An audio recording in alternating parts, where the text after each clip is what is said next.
बिस्मिल्लाहिर्रहमानिर्रहीम अस्सलाम वालेकुम। This is Ehtesham Khan. अल्लाह के फजल से आप सब लोग ठीक ठाक होंगे। और आज हमारे साथ जो टॉपिक है वो योगर्ट्स के बारे में, जिसको हम दही कहते हैं। इसके फ़वाइद क्या हैं, इसमें क्या प्रेजेंट होता है, हमें कब खाना चाहिए, कितनी मिकदार में खाना चाहिए, और ये हमें कौन सी बीमारियों से बचाता है। पूरी दुनिया में 98% लोग दही के शौकीन हैं, जो बहुत ही शौक़ से खाते हैं।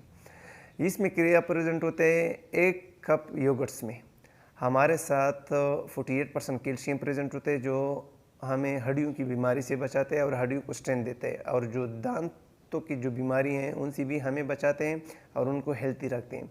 इसके बाद इसमें मैग्नीशियम प्रेजेंट होता है, जो हमारे पट्टों को मजबूत करता है।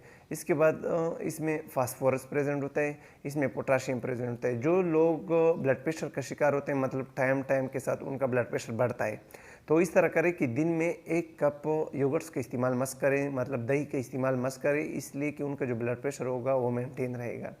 ना लो ब्लड प्रेशर होगा और ना हाई ब्लड प्रेशर होगा, मतलब मेंटेन रहेगा, एक ही जगह पर कायम रहेगा। इसके बाद इसमें विटामिन प्रेजेंट होता है, ये हमारी बॉडी को स्ट्रेंथ देते हैं, मतलब हमारे जो इम्यूनिटी सिस्टम है उनको मजबूत करते हैं और उनको स्ट्रेंथ देते हैं। हमारे बॉडी पर जो भी जरासीम अटैक करता है उसके खिलाफ बॉडी को तैयार करता है, मतलब उनको स्ट्रेंथ देता है। इसके बाद आते हैं, इसमें प्रोटीन प्रेजेंट होता है, जो हमें वेट लॉस करने में मदद देता है। जो भी इंसान अपना वेट लॉस करना चाहते हैं वो दिन में 1 कप दही का इस्तेमाल मत करें। अगर आप ज़्यादा इस्तेमाल करोगे तो उनका कोई नुकसान नहीं है, बल्कि ये नुकसान होगा कि आप मोटापे का शिकार हो जाओगे। अब आते हैं कि इसमें ऐसा क्या चीज़ प्रेजेंट होता है जो हमें और बीमारियों से बचाता है। जिन लोगों को कंस्टिपेशन का मसला होता है, एक तो फाइबर की कमी की वजह से इंसान कंस्टिपेशन का शिकार हो जाता है, तो उसके लिए भी बेस्ट है कि वो दिन में 1 कप योगर्ट का इस्तेमाल मत करें, तो उनका जो कंस्टिपेशन का मसला है वो हल हो जाएगा। इसके बाद कुछ लोग डायरिया का शिकार हो जाते हैं, मतलब उनका जो पेट होता है वो हर वक्त ख़राब होता है।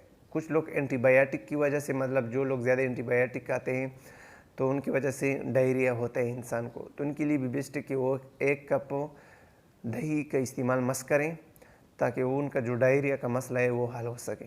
इसके बाद जो हेल्थ से, मतलब ये हमारी सेहत पर कौन से असरात मुरतब कर सकते हैं, ये हमारा जो हार्ट है इनको हेल्थी रखते हैं, हार्ट बीट जो है इनको हेल्थी रखता है, मतलब ना बढ़ने देता है ना कम करने देता है।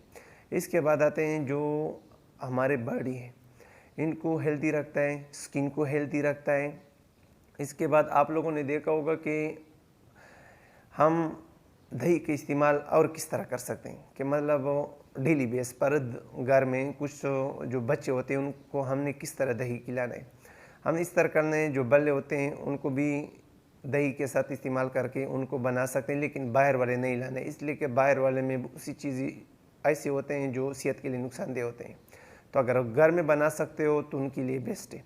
इसके बाद आप इसमें फ्रूट चाट बना सकते हो, उसके लिए भी बेस्ट है कि मतलब जो छोटे बच्चे होते हैं उनको खिलाया करो, तो वो हेल्थी हो जाएंगे और उनका बॉडी मजबूत हो जाएगा, उनको बॉडी को स्ट्रेंथ मिलेगा।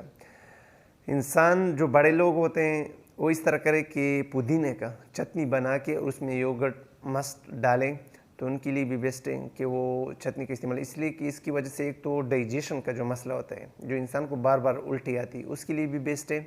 एसिडिटी, कुछ लोगों को मैदे की तेज़ाबियत का मसला होता है, उनके लिए भी बेस्ट है कि वो योगर्ट का इस्तेमाल मत करें। तो जितने भी लोग हैं जो मेरी वीडियो को देख रहे हैं, आप लोगों ने इस वीडियो में भी देख लिया कि मैंने इसके कितने फ़ायदे हैं आप लोग के साथ शेयर कर ली, तो वीडियो को आगे भी शेयर करें, इसलिए मैं चाहता हूं कि किसी न किसी को फ़ायदा मिल सके। और जो फेसबुक वाले लोग हैं वो मेरे पेज को फॉलो करें, इसलिए कि मैं हर दिन एक नया वीडियो बनाता हूँ, एक हेल्थ के लिए, मतलब जो इस तरह योगर्ट से या ड्राई फ्रूट से वगैरह, और एक मेडिकल लिहाज से, मतलब टेबलेट्स के बारे में, या कौन सी और डिजीज़ है जिसके बारे में लोगों को पता ना हो, तो उसके बारे में भी बात करूँगा। मेरे चैनल को सब्सक्राइब करें। Thank you. अल्लाह हाफिज़।